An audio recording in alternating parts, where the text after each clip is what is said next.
All right. Good morning, everyone. Thank you so much for being here today. My name is Allison Goebel, and I'm the Executive Director of the Greater Ohio Policy Center. Oops. As most of you know, we are a research and advocacy organization with a vision of a revitalized Ohio. So today, my colleagues and I are pleased to host we're pleased today to host a 1-hour webinar during which we will provide an overview of the Greater Ohio Policy Center's 2021 policy platform. These are the legislative and administrative policies that we believe are critical to the long-term prosperity and stability of Ohio's communities, particularly our legacy cities and towns. Every single member of the GOPC staff contributes to our policy work. And so for this webinar, we have different staffers presenting on different policy topic areas.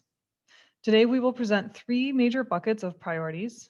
After each category, we will reserve 4 to 5 minutes for questions. We will also have 5 to 7 minutes at the end of the webinar for questions. And of course, we're always available by phone and email. We're going to ask that you submit your questions to us through the chat box. I'm going to be monitoring the chat function, and we'll be asking questions on behalf of participants. We have, as you can see, a number of folks here today. So just to minimize interruptions, we are turning off your microphones and your videos, but again, encourage you to contact us through the chat.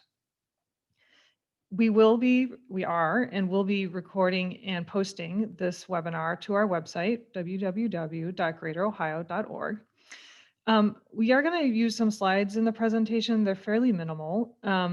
I encourage you, instead of trying to find our slides, although we will make those available, I'm going to encourage you to look at the full policy platform PDF, which also is going to be on our website, or is currently on our website.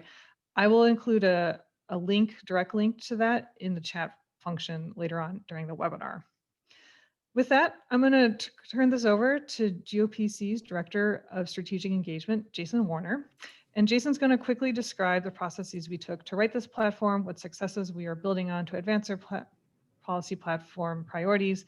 And then we're going to pass it on to other staff members to talk through the specifics. Thank you. Thank you, Allison, and good morning, everyone. I appreciate you taking the time out of your schedules to join us today as we discuss our 2021 public policy platform. There is no doubt that the past year has been an unprecedented period of challenges for Ohio and the nation.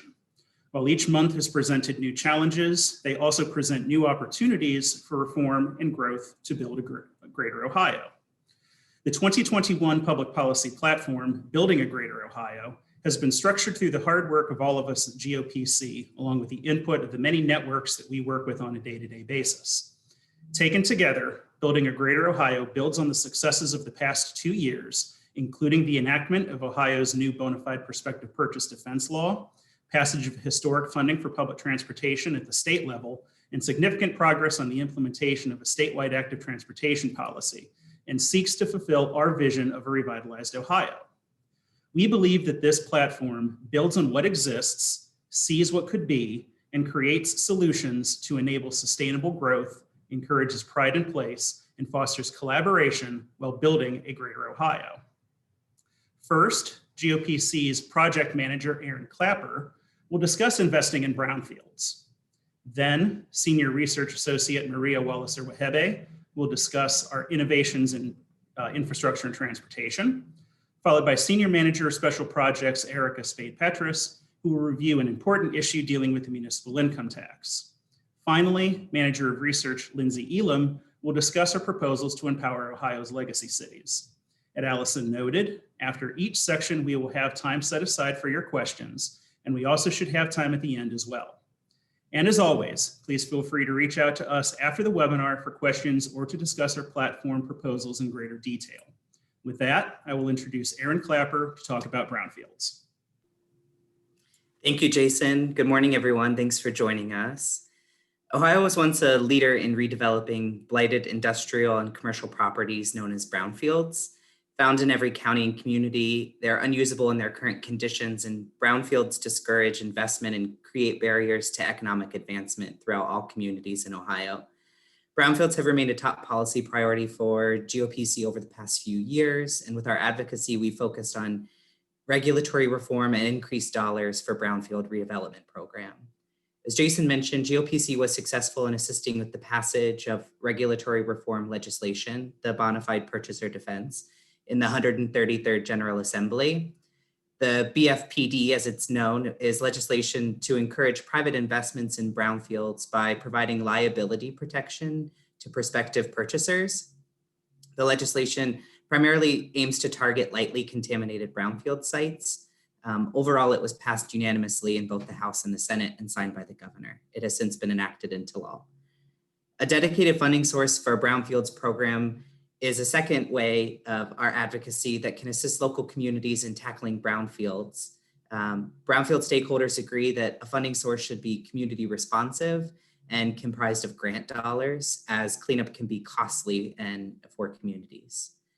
State and federal programs that currently operate are often highly competitive, oftentimes have restrictive end uses, and usually are minimal with their grant options. This makes it difficult for weak market and smaller communities to effectively compete for funding and clean up brownfield sites and redevelop those properties. The Clean Ohio Revitalization Fund, known as CORF, is a highly respected and community responsive program that operated between 2002 and 2013. The program was bonded twice, approved by the voters both times, and the funds for CORF were dispersed until the last dollars were depleted in 2013.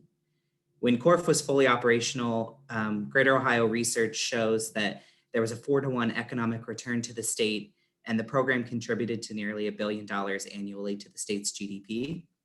Additionally, this program assisted in the cleanup, remediation, redevelopment of over 160 projects throughout all corners of the state. Stakeholders recognize that a dedicated, sustained funding source for CORF can provide communities with the necessary assistance they need to tackle brownfields.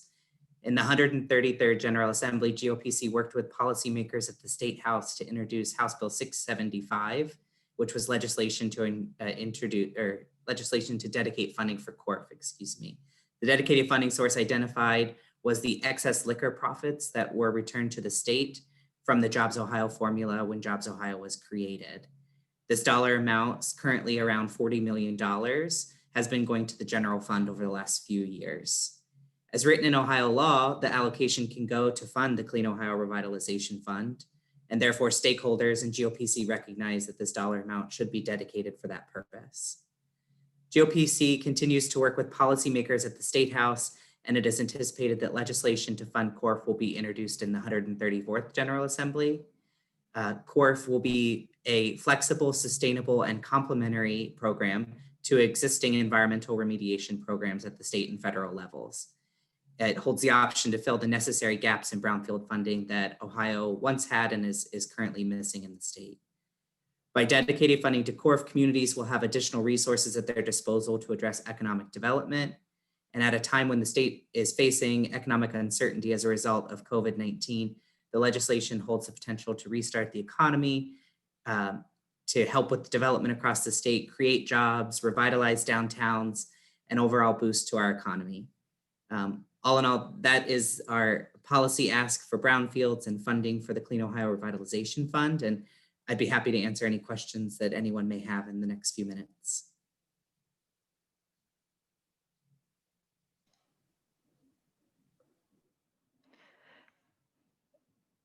Aaron, while we're waiting for questions, I know that in the past we've been asked if the proposal that we're putting forward would still allow residential mixed use and green space as eligible end uses. Can you talk a little bit about that question? Yes, the CORF program would allow for mixed use, residential, green space, similar to the CORF program that existed previously and still exists in Ohio law. Of those 160 projects, there are numerous that we could point to of green spaces that receive, or brownfields that receive funding for green space development, some multifamily mixed use residential developments. So the program would allow for that. There would be no specific end use and no requirements of the sort like that. It would flow through in the similar process of the previous program, going through a funding cycle over time that projects would be chosen based on the criterion submission that they have from the local governments. Great, thank you. What could people on this webinar do to help with this priority, help us see it become a reality? Sure. So brownfields, as we all know, are found in all communities throughout the state. It would be really beneficial. There are some policymakers at the State House who may have a slight understanding for brownfields, or maybe they're new to the game and aren't fully versed on brownfields. So if those on the call had the opportunity to speak with their policymakers at the State House and their local governments about brownfield sites in their communities, but for if they would be redeveloped, what kind of catalytic investment and development they could have in the community, I think it would be really helpful that that brownfields are a topic of conversation with policymakers, both at the local and state level.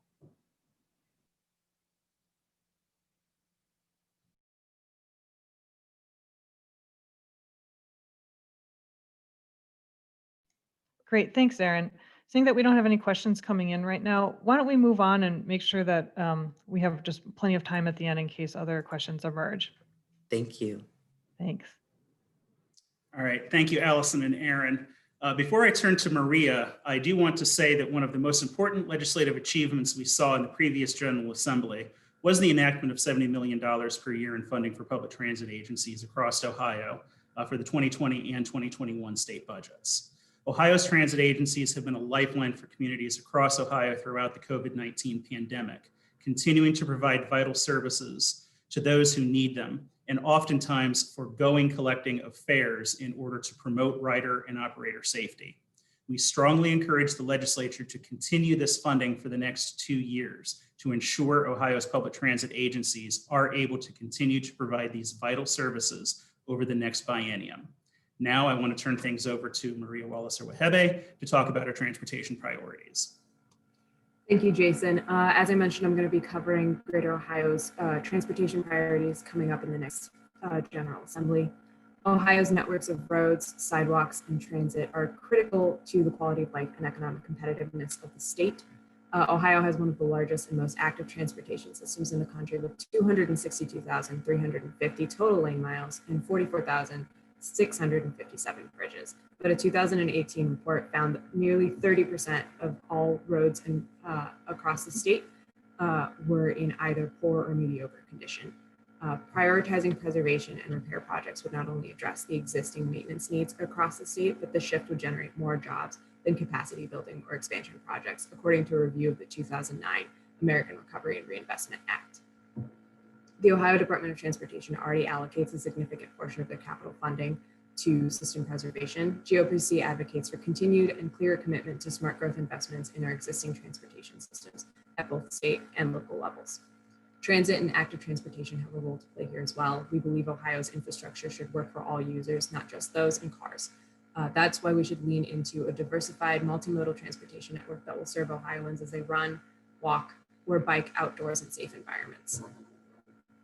The pandemic has also revealed that many communities lack access to quality internet services so that they can access telework, telemedicine, or other critical functions that have shifted online as a part of a pandemic health response. This is a scenario that plays out both in our rural communities as well as some of our disadvantaged sections in our urban cores. Building a greater Ohio will require a commitment to ensuring all Ohioans have access to broadband.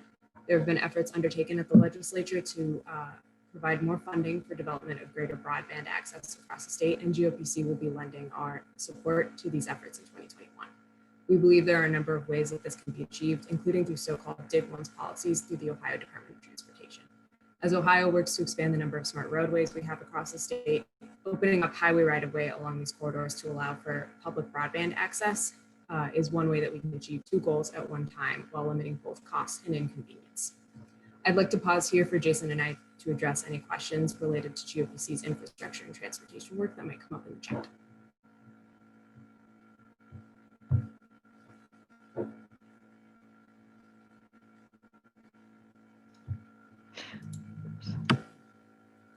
Thanks, Maria. And thank you, Jason. While we're waiting for some questions to come in, Maria, could you talk a little bit more about what Dig Once is and how that might play into both of these priorities? Yeah, absolutely. So Dig Once, it's a common sense policy that combines roadway and other capital project maintenance installation schedules so that utility partners only have to dig into the ground once. It means exactly what it says. So for example, as the city is doing road repair, that can provide an opportunity to install broadband at the same time. This practice lowers costs by using resources and equipment more efficiently to make sure we're only digging into the ground once to install a multitude of capital projects, utility installations, etc. Jason, Thanks, I don't know Maria. if you have anything to add. No, I think that you've covered everything there. Thank you. So Maria, Jason, Danny Eldridge is asking how much funding is needed for broadband infrastructure and how much we are seeking at this time. I'll go ahead and address that. So I know that there has been legislation that has been introduced in the prior General Assembly that I believe would have provided somewhere in the neighborhood between $50 and $100 million in funding. I do not know if that is adequate to address all of the needs that are out there. But we would certainly be lending our support behind legislation like that that has been pursued in the previous General Assembly. I believe that that bill was a House bill sponsored by Representative Rick Carfagna, had passed the House. Unfortunately, they ran out of time and were unable to move that legislation through the Senate before the end of the previous legislature. So that is basically what we're going to be pursuing. I would anticipate that there would probably be proposals for such a program as part of the governor's as introduced budget. I guess we'll all find out at the end of the month if that will be the case. But those are the efforts that we're going to be getting behind. And certainly folks who are on the ground who deal with this on an everyday basis, if you have better understandings of what the needs are in your community, if you can provide better guidance on what you know the costs that are necessary for such expansion projects are, let us know so that we can make sure that we're effectively advocating your cause at the State House. Thank you, Jason. I have two other transportation questions and then finally got my chat working correctly. So I missed a few brownfield questions, which we can circle back to at the end of the presentation at the end of this webinar. But for the two transportation questions, the first one is coming from Will Tarter. Will GOPC advocate for the reinstatement of federal flex funds for public transit in addition to maintaining the GRF allocation? I'll go ahead and address that one. Yes, that is actually part of our policy platform, is the recommendation that the legislature should restore that funding that had been used in the previous decade prior to the last budget to help support mostly Ohio's larger public transit agencies to help to fund some of the capital costs that they need. So projects such as the purchasing of new buses, new equipment, as well as other infrastructure related things like bus shelters and things like that, as part of the compromise to get the increase in the gas tax that was needed last year to help to fund roadway maintenance. That funding was taken away. We have encouraged and continue to encourage the legislature to restore that funding. Prior to the last General Assembly, that accounted for about $40 million per year that was available to public transit agencies for those capital costs. And we are strongly encouraging the legislature to once again restore that funding in addition to the GRF funding that was provided to help to fund operations. Great. And then one last quick question, and then we'll keep moving so we can make sure that we hit all of our priorities and save a little time at the end. Quickly, Dominic Matthew wants to know if GOPC expects new transportation policies from the incoming federal administration to have an impact or effect on the state budget. Again, I guess I'll go ahead and address that one. Certainly, we think that that is a possibility. We do not know. We do know from last year's campaign that there was a lot of discussion around the needs to invest in infrastructure, particularly transportation. And we do anticipate that there will be a push early on with the new administration to enact some type of legislation. I think probably the biggest challenge that they have right now is determining how best that they're going to be able to pay for that. But we are cautiously optimistic that there will be some new legislation that does emerge from Washington over the course of the next 6 to 12 months that will be of benefit to the state of Ohio. We obviously have serious transportation needs across the state. I think anyone who was paying attention between Thanksgiving and Christmas and saw what happened down in Cincinnati with the Brent Spence Bridge knows that is just one of many major transportation challenges that we are facing here in the state of Ohio. And we will be looking to our leaders in Washington to help to provide the support needed to make sure that those challenges are being addressed for all modes of transportation, not just highway infrastructure. We need support for all of our public transit agencies, as well as I noted at the beginning. Many of those agencies had to forego collection of revenue, which is their primary source of funding throughout the pandemic. And we were hoping that they will be able to provide the necessary assistance as well to help to keep those agencies up and running, providing those vital services. Great. Thank you, Jason. I'm going to turn us now, and I see that there's more questions, which we will address here at the end. I'm going to turn us now over to Erica Spade-Patras, who is our Senior Manager of Special Projects. And she's going to talk about a standalone priority that we at GOPC are monitoring and pursuing very aggressively. And this is around Ohio's Municipal Income Tax law. Erica? Thanks, Allison.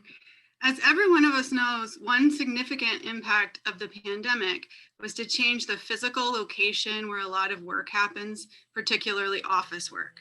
Pre-pandemic work was often centered in physical offices, but that switched to virtual platforms with employees working from their homes nearly overnight.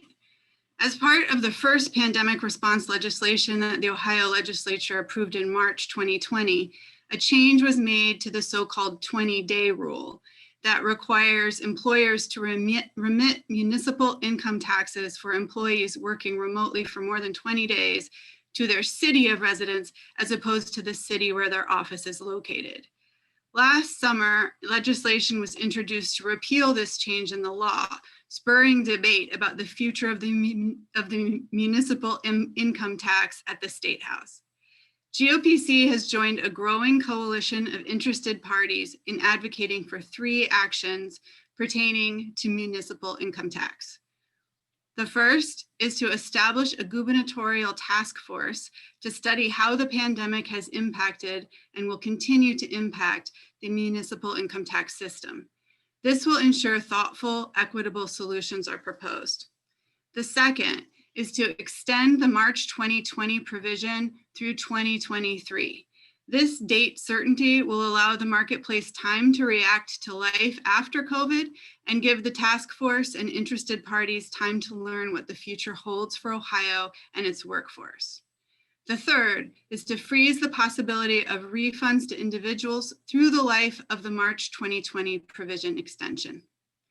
When the legislation to repeal the 20-day rule freeze was originally introduced, GOPC tested the impact of this proposed change with a high-level estimate, and we determined that over 70% of the 22 largest jurisdictions in Ohio would experience a significant net loss in municipal income tax revenue. We estimate it would cause a net decrease of $306 million total revenue to Ohio's 6 largest cities alone.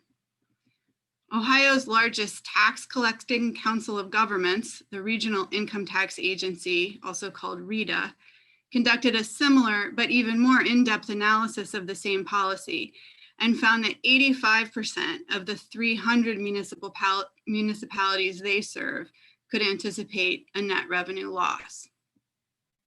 Based on our research, we know that efforts to repeal the suspension of the 20-day rule are short-sighted and mortally jeopardize Ohio's economic competitiveness. These efforts threaten the ability of Ohio's largest economic centers to pay debt service on past strategic investments, envision future ones, and maintain critical services, thereby hampering their ability to drive economic growth, retain existing employers, and attract new ones. It would also set off a cascade of unintended consequences through Ohio's tax system and undo at least 60 years of precedent in Ohio's tax policy. Without a comprehensive restructuring to address its consequences, repealing the 20-day rule would be devastating to the financial health of Ohio's cities and thus the state. Thank you.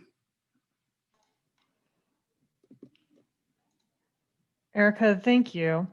We have a question that has come in through the chat. Someone wants to know, how could they research the income tax issue so that they know whether that their community benefits or would be harmed from the suspension of this 20-day rule?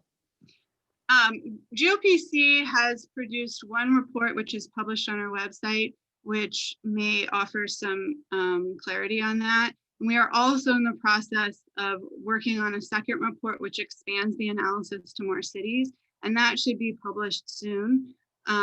So those are the references I would suggest. Great, thank you.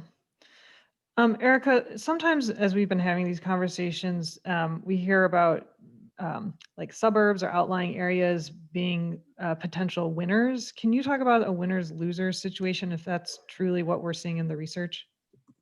Sure.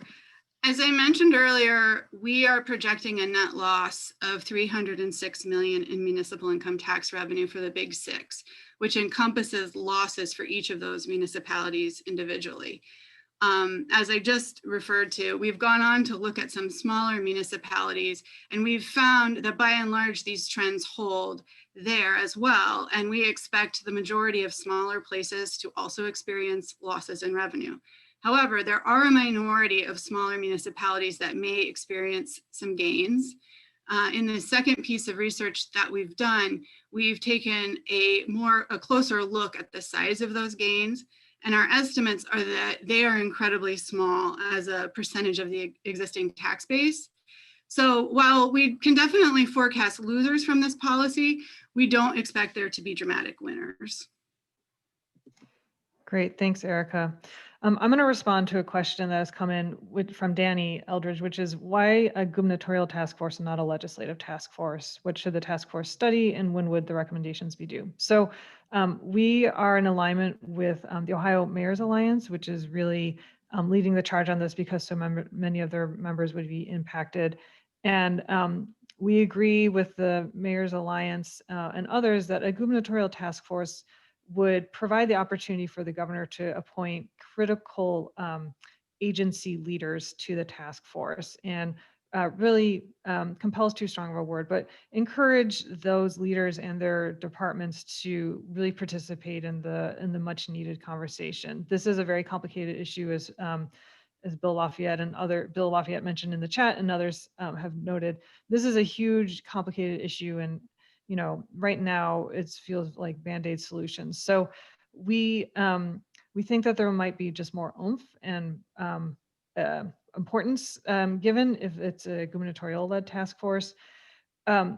We would like the recommendations to, sort of roll out as they get finalized, obviously sooner than later, but I'm making sure that there is sufficient time to really understand all the complexities to this issue. So Danny, at this point, I am reluctant to put a firm date on that, but obviously we don't want this dragging on forever.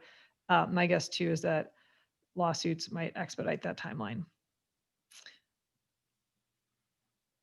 And then there's one last question here before we move on from Eric Brown. Has there been a study of the economic boon to individuals who keep more of their wages? And specifically, would that increase in personal wealth offset municipal losses? Erica, do you want to respond to that, or I can? I don't know of such a study. I would also say that those individual gains would have very minimal impact on the municipal budget. So I don't think it would be an offset in most cases. All right. Let's move on because I want to make sure that we give our colleague Lindsay time to talk through the important issues that we're focused on with our legacy cities. But again, keep these questions rolling in as we wrap up. We'll make sure to return to them. And I already am keeping a ledger of the questions that I missed earlier. With that, Lindsay, do you mind walking through us on the legacy city priorities that we are pursuing?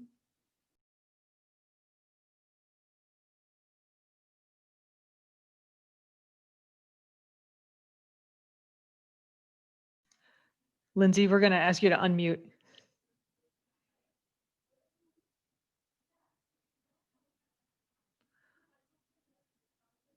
So it looks like Lindsay's internet's a little fritzy right now. We'll give it a second to see if it can reload. In the meanwhile, I'm going back into the chat questions here just to see if we can address some of those while Lindsay reboots.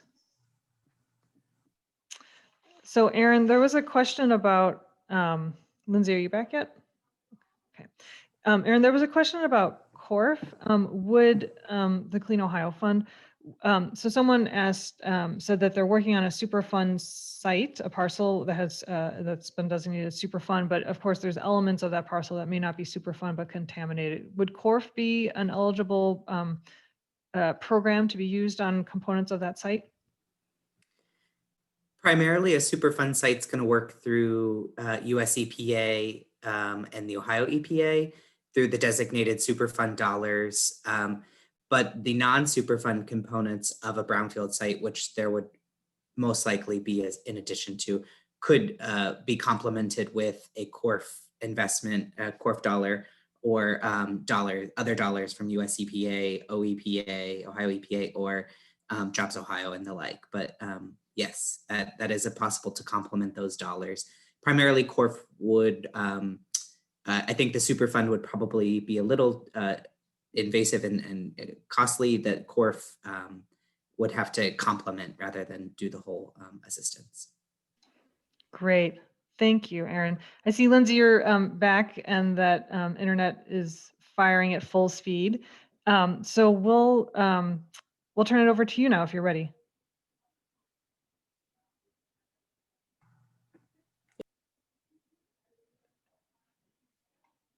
Oops. So sorry about that. Thank you, Allison. As Jason mentioned at the beginning of this webinar, Ohioans are currently living through unprecedented times that have created both challenges and opportunities for our legacy cities. Despite population loss and shifts in their economies, these older industrial communities remain home to millions of people, and they continue to be important contributors of new economic activity in our state. Before the COVID-19 pandemic, many legacy cities showed signs of improvement. They were losing residents at much lower rates, unemployment was down, and poverty and per capita incomes were improving. To ensure our country's current crises do not stifle legacy cities' forward momentum, communities require support from the state to continue the already impactful programs that were helping them become as strong as they once were before the Great Recession. So our state must help our communities in stabilizing downtowns and commercial centers, which are the hearts of our communities, by preserving small businesses and ensuring buildings do not fall into disrepair. Commercial rent relief, access to risk-tolerant capital, and investments in workers and their safety will ensure our legacy city's stability and faster recovery. The state must also help our communities in building capacity, meaning assisting them obtain, retain, and improve local government skills, knowledge, and tools needed to do their jobs competently. The state needs to assist legacy cities in becoming vibrant, prosperous, and connected places poised to compete globally. The state must also help our communities in preventing new cycles of blight and disinvestment. Ohio's legacy cities were overwhelmed by blighted properties as a result of the 2008 housing crisis. While most communities have become demolition experts, the best way to stabilize neighborhoods is to prevent blight in the first place. offering tax amnesty and sensible repayment programs, and updating Ohio's outdated land installment contract law are just a few ways to ensure we do not undo our community's progress made over the last decade. The state must also help our communities strategically invest in neighborhoods to promote health, happiness, and well-being. Ohio's legacy cities of all sizes experienced dramatic population loss from 2000 to 2014. However, before the pandemic, many were losing population at much lower rates. Placemaking programs that capitalize on communities' assets to make them attractive to talent and business through physical investments like facade and streetscape improvements, public art, mixed-use buildings, and transit-oriented development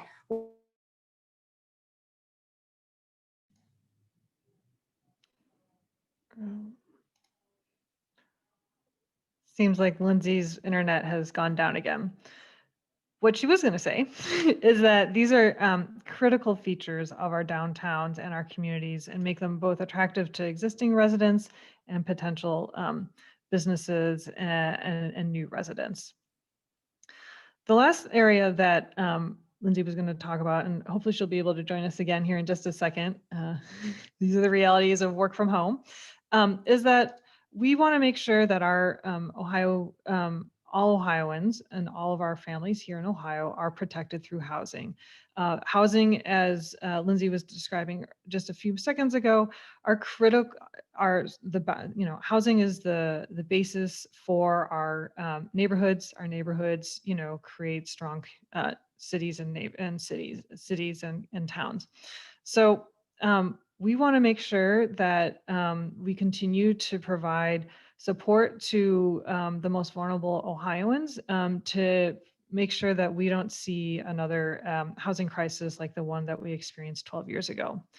So specifically, we led the charge this past, not led, we supported the charge to secure rent assistance for low and moderate income Ohioans with state funds. We participated in that effort earlier this summer.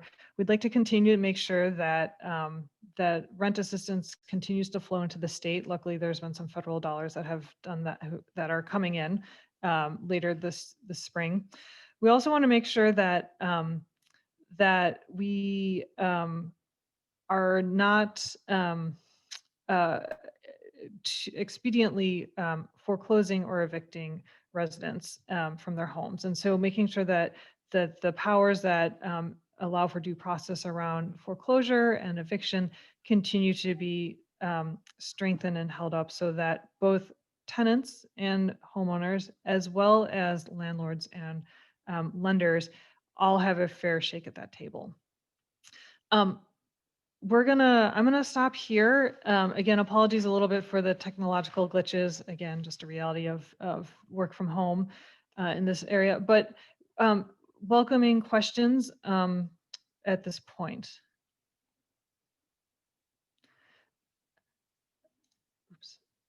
Representative, you asked about forwarding a copy of the presentation. We're happy to do so. And there was also a question earlier about if we will have a one-pager available.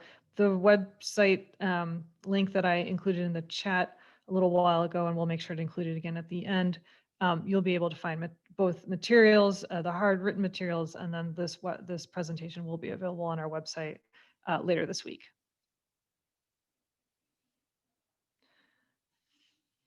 Lindsay, I think you're here with us. I wanted to give you a chance to sort of respond to questions that we frequently get, which is to talk a little bit more about expanding communities' capacity and just sort of what we're looking at, what we mean when we say that, and also why we think that's an important priority to pursue.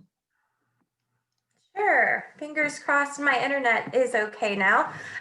So a lack of capacity is one of Legacy City's most significant challenges.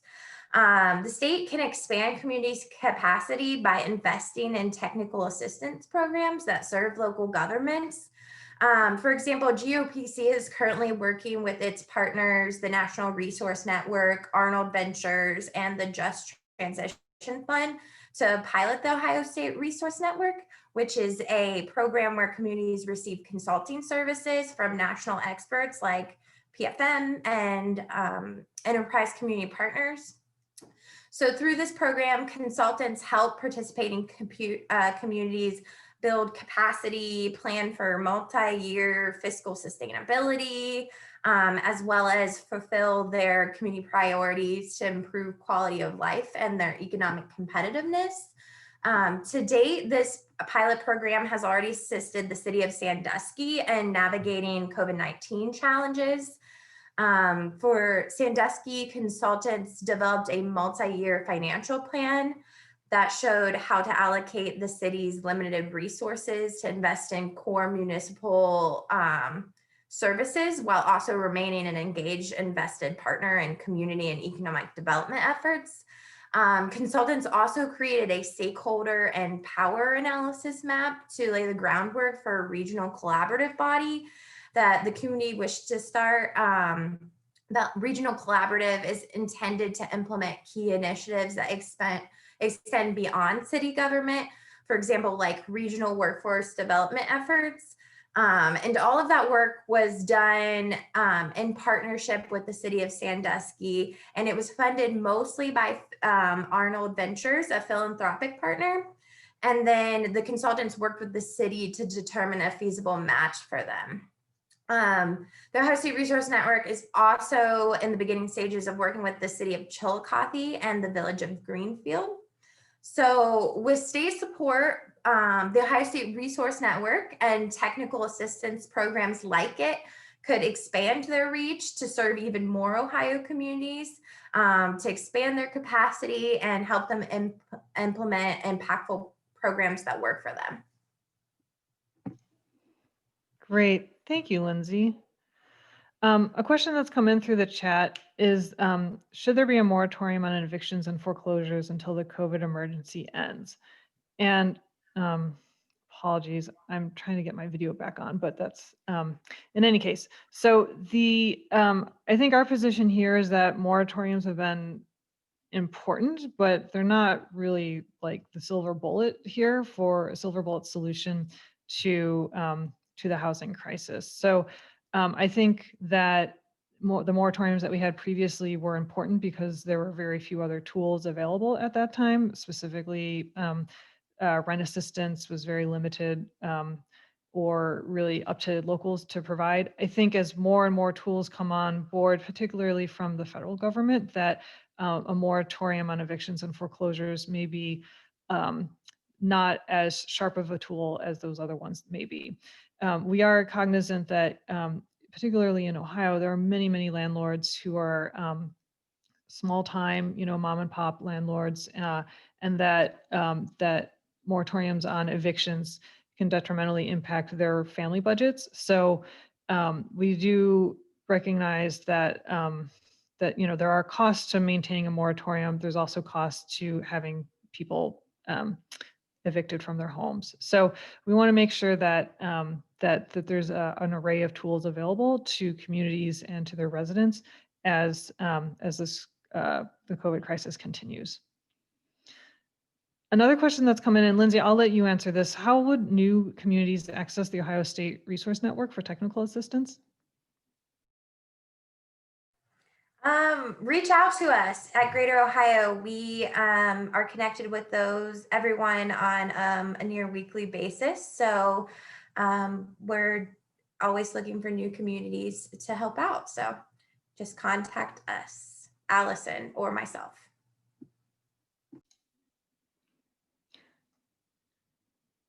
Great, thank you, Lindsay. Jason, I'm going to let you pick it up from here. All right, well, thank you, Allison. Now, I know that we have covered a number of important areas this morning. I do want to close by saying that this in no way represents all of the issues that Greater Ohio will be focusing on during the 134th General Assembly. As an organization, we will continue to advocate policies and initiatives related to capital investment, budget and taxation, housing, brownfields, and transportation, as well as other areas that are central to Greater Ohio's mission of improving the communities of Ohio through smart growth strategies and research, and which fulfill our vision of a revitalized Ohio. With that, I do want to go ahead and open the floor to any final questions which we will have from our audience about any of the other topics that we have discussed.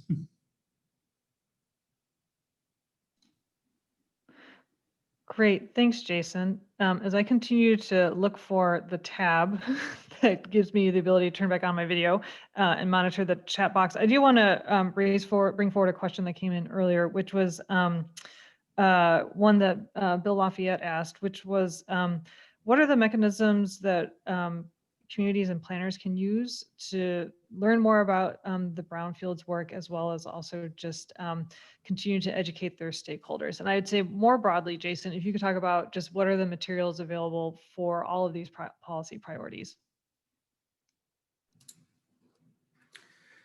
I'm sorry, can you go back to the first part of that about the Brownfields? Sure. Just what are the resources that we have available or that are available, elsewhere to help planners and other stakeholders learn about CORF and the Brownfields proposal, and then also help them educate their other stakeholders? So we have a great number of resources that are currently available on our website. We have a page which provides information both about the new bona fide prospective purchase defense law, which Aaron talked about as part of his presentation, as well as the proposal that we have for funding for the Clean Ohio Revitalization Fund. So I would encourage you to check out that information that we do have that is available on our website. And any other questions that you would have more specifically about what we're looking to do with proposed new funding for the Clean Ohio program, I would encourage you to reach out directly to Aaron and I, and we would be more than happy to discuss that with you. Legislation has not yet been introduced for this current General Assembly. It is something that we are going to be pursuing both as a standalone issue, as well as encouraging the legislature to consider through funding as part of the state budget process. And anyone who is interested in supporting us and helping to advocate for that change in the legislature, we would also encourage you to reach out to us so that you can help to lend your voice to this very important cause. Great, thanks, Jason. So I know we have a number of seasoned State House folks on the webinar, but I also know that we have some folks who maybe are a little, aren't in the weeds on that. Jason, can you just give people a sense of what the next few months look like in terms of timeline, when work will really get started, and some key dates that people might consider? Sure. So we actually just this morning, about an hour before this webinar started, we actually got our first copy of what the Senate schedule is going to be between now and the first part of September. We're still waiting for the House calendar to be published. Perhaps that's happened while we've been on this webinar today. I don't know yet. But what I can tell you by way of process is that both the main operating budget that funds general state government operations for 2 years, as well as the separate state transportation budgets, must be introduced to the legislature by Governor DeWine no later than February 1st this year. The first item that will be taken up, both of those bills will be first considered by the House of Representatives. The transportation budget will be first. It is required by law to have a 90-day effective date. And so the legislature must pass that budget no later than March 31st in order for it to be effective on April 1st and then to go into law on July 1st. The main operating budget is provided a little bit more time. That is able to be passed as what's referred to as an emergency measure, meaning that it takes effect immediately upon the governor's signature. And that will be considered again first by the House and then by the Senate. That must be passed by June 30th in order for it to take effect on July 1st. July 1st is when the state's fiscal year begins. It runs from July 1st through June 30th of each year. If circumstances do present themselves, like what happened 2 years ago, and the budget is not able to be passed on time, they pass what's generally referred to as a continuance budget, which funds state government operations at their existing levels for anywhere from 1 week to a month. Hopefully, we will not see a repeat of that as we saw 2 years ago, and the legislature will be able to come to agreement on both of the budget proposals on time. But we will be very actively monitoring all that is going on. If you don't already, I would encourage you to regularly check up on our legislative bill tracker that we provide on our website, where any and all legislation that falls within Greater Ohio Policy Center's area of interest and expertise is tracked, and you'll be able to find out what the status is on that legislation. You can also, if you're not already, sign up for both our newsletter and on our radar, where we regularly provide updates about the legislation as well.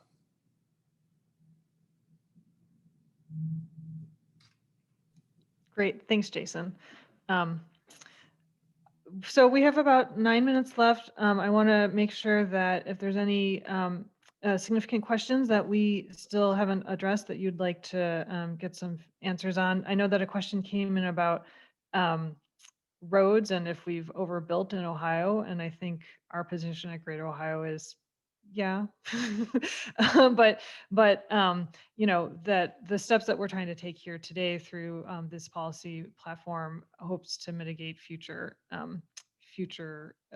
problems from future overbuilding of unnecessary roads. Some roads, of course, may be essential, but I think our feeling is that a more diverse transportation system may mitigate the perceived need for additional road work construction. Allison, if I could pop in there, Please. just to piggyback off of that comment, it's also a question about the quality of roads that have been built historically in Ohio, and I think our policy platform also wants to push the perspective that roads should be accessible and usable by all users, regardless of the mode that they're in. So while some roads might be considered less essential than others, there's still ways to improve the built environment that we have to better optimize and make the existing network that we have in the state of Ohio more accessible to all sorts of users. Thanks, Maria. That's, I think, a very important component to this work. Well, I know that everyone, oops, direct message coming in. Let me double check. Okay, question from Chris Lipsig. Are we doing any work with respect to climate change and green energy? So the answer there is that we think that many of these policy priorities are in service of climate change and climate change in particular. We have very strong partners that are in the advocacy space that are really leading the charge around green energy and climate change, in particular Ohio Environmental Council. We defer to them. They have a lot of expertise that that brings thoughtful policy recommendations and the research behind it.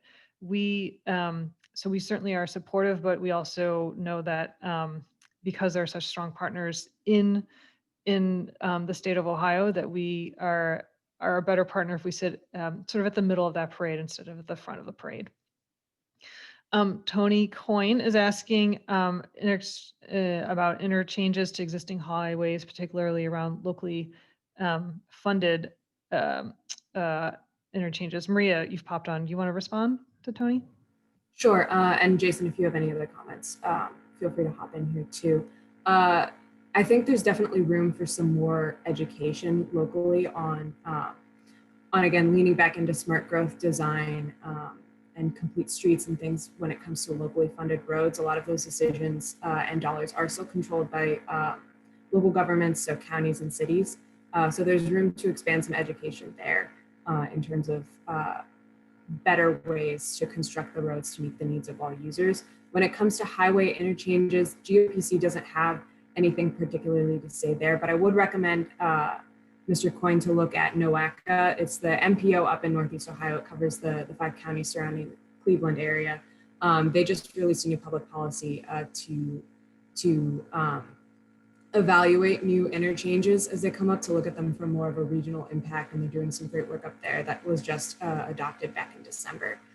So to look at policies like those that can really lead the charge there to see and evaluate new major capital construction and infrastructure there, to make sure that it comes from a point of equity and evaluation of the regional impacts, not just the immediate areas surrounding that highway interchange.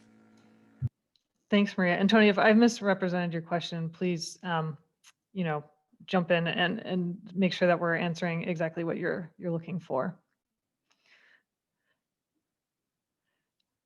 Well, I guess I'm going to give a what is it called? Final call, last drinks call here. I know that everyone is busy, so we really appreciate the time that you have given to us this hour, technology hiccups and all. So if we end a few minutes early, I think that's fine. Before however, we do close, I want to give Jason an opportunity. First, I want to acknowledge Jason's real great leadership here in organizing this with the Greater Ohio office. And as you can see, I think we're doing the best we can from a remote setting. But Jason, anything you want to close out with before we let folks get on with their day?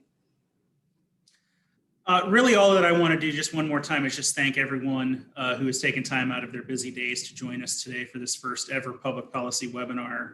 All of us at GOPC have walked through our legislative priorities for 2021 and beyond. As Allison noted, this is new for all of us, trying to embrace the technology and figure out how to operate in the COVID world. And we appreciate everyone who has taken time to join us today. I do want to go ahead and remind everyone that our full public policy platform is available on our website. If you would like to download a copy, and I would invite you to feel free to reach out to any of us again if you have any specific questions about the policy platform that we are not able to get to today, or if you would wish to discuss them in greater detail. As Allison noted at the beginning, this webinar has been recorded and will be archived on our website. If you missed any portion of it today, or if you wish to go back and review what we have discussed, we should have that available on our website by the end of the week. Once again, I just want to thank everyone for joining us today and hope that you enjoy the rest of your day. Thanks so much, everyone. See you later.